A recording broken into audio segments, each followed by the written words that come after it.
हर हर महादेव दोस्तों। आज के इस वीडियो में मैं आपको बताऊंगा कि आपको क्या करना है और क्या नहीं करना है, डूज और डोंट्स के बारे में। क्या आपको पता है, पिछले साल कई यात्रियों को रास्ते में से ही वापस भेज दिया गया था। इसलिए नहीं कि उनके पास यात्रा परमिट नहीं था, उन्होंने वो एक गलती करी थी जिसे 90% लोग अनजाने में कर देते हैं। 2026 की अमरनाथ यात्रा में यदि आप नहीं चाहते कि आपके साथ भी ऐसा हो, तो इस वीडियो को अंत तक जरूर देखें। बीच में मैं एक ऐसी चीज बताऊंगा जो आपके हजारों रुपए बचा सकती है। अंत में एक ऐसी प्रो टिप है जिससे आपको बहुत ज्यादा फायदा होने वाला है। उस टिप में हम आपको काफी कुछ बताएंगे जिससे आपको यात्रा में कोई भी दिक्कत और परेशानी नहीं उठानी पड़ेगी। यदि आपका मेडिकल और रजिस्ट्रेशन हो गया है, इसका मतलब यह नहीं है कि आपकी यात्रा पूरी हो चुकी है। यात्रा के दौरान होने वाली गलतियां आपको पता होनी चाहिए।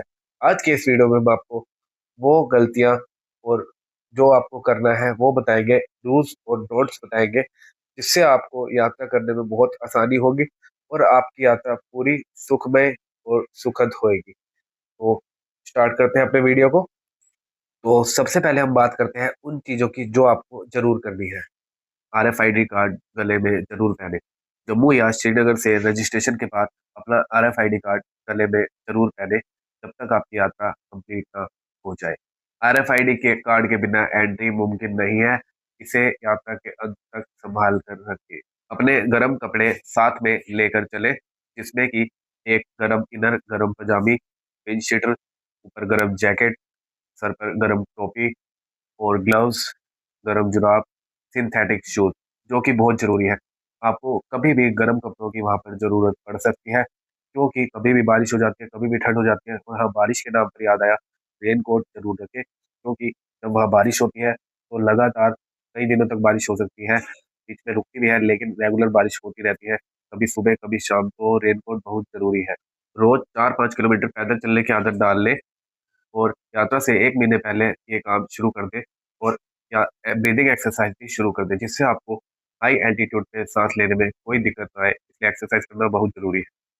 सिम की बात करते हैं। यदि आपके पास पोस्टपेड नंबर है तो वो जरूर चलेगा वहाँ पर। यदि आपके पास प्रीपेड सिम है तो आपकी सिम वहाँ पर नहीं चलेगी, आपको नई सिम लेनी होगी। बीएसएनएल के नेटवर्क वहाँ पर पूरे आते हैं, कोशिश करो बीएसएनएल का ही सिम लेकर चले। यदि आप बीएसएनएल का सिम नहीं लेते हैं तो हमें जो एक्सपीरियंस है, हम रास्ते में एयरटेल का भी सिम लेके जा चुके हैं और जियो का भी।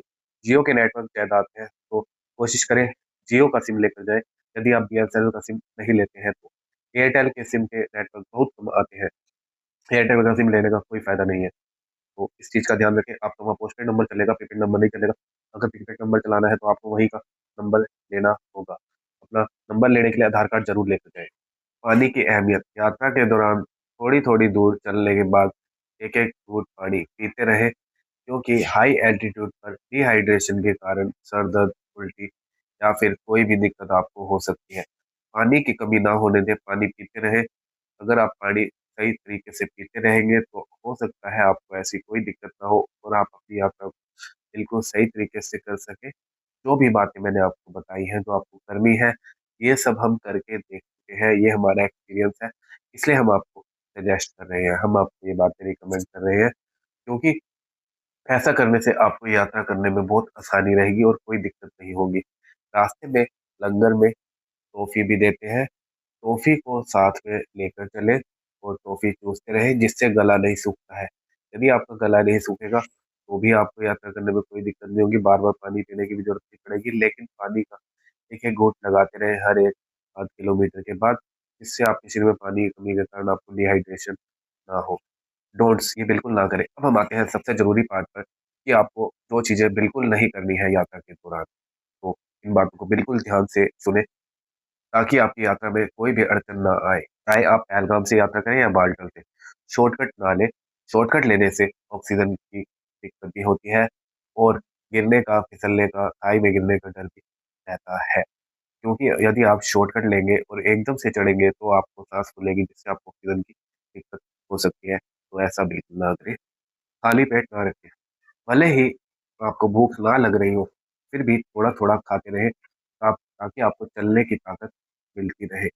चाहे आप ड्राई फ्रूट्स, चॉकलेट या एनर्जी बार्स लेते रहें। प्लास्टिक का बिल्कुल यूज़ ना करें। Shri Amarnath ji shrine board plastic के बिल्कुल खिलाफ है।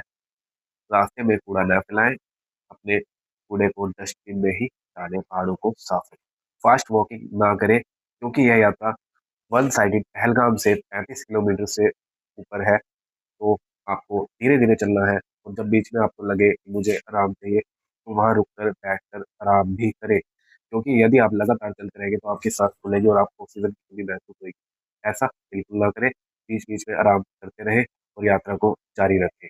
और हो सके तो बीच में जैसे भी लंगर आते हैं, थोड़ा बहुत भूख लगे तो खा लें और पानी ज़रूर पिएँ। साड़ी और धोती अवॉइड करें, लेडीज़ के लिए सलवार कमीज या ट्रैक सूट कढ़ाई के लिए ज़्यादा बेहतर रहेगा।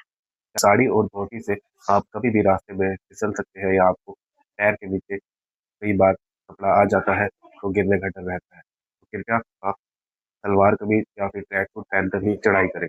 सेफ्टी वार्निंग, यदि आपको रास्ते में साँस लेने में तकलीफ हो रही है, तो तुरंत पास के मेडिकल पे जाएँ। तो दोस्तों ये थे कुछ ज़रूरी रूल्स अमरनाथ यात्रा 2026 के लिए। यदि आपका कोई सवाल है तो नीचे कमेंट बॉक्स में पूछें और अगर आप चाहते हैं कि मैं पैकिंग लिस्ट से रिलेटेड एक वीडियो अलग से बनाऊँ, तो हमें नीचे कमेंट बॉक्स पर लिखकर बताएँ। वीडियो को लाइक करें और चैनल को सब्सक्राइब करना ना भूलें। मिलते हैं अगले वीडियो में, तब तक के लिए सबको हर हर महादेव।